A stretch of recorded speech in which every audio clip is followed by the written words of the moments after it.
इकरा international school Jeetpur में चंद्रयान 3 के चांद पर लैंडिंग के मौका से प्रोग्राम का इनेकाद।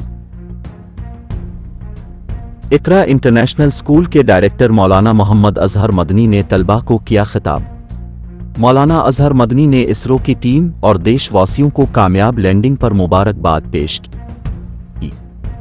तलबा ने पूरे जोश और खरूश के साथ प्रोग्राम में शिरकत की। तलबा और तालिबात ने इसरो का शुक्रिया अदा किया। प्रोग्राम को स्कूल की प्रिंसिपल शाहाना तबस्सुम ने भी किया खिताब।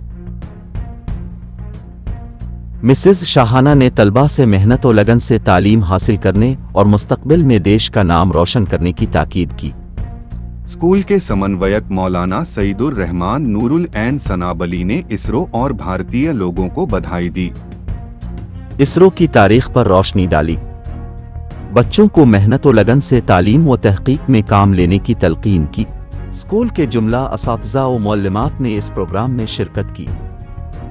महविश खान, माजबीन, सुबही खान, शहला कमर, सदरा, अमरीन वगैरह ने इजलास को खिताब किया।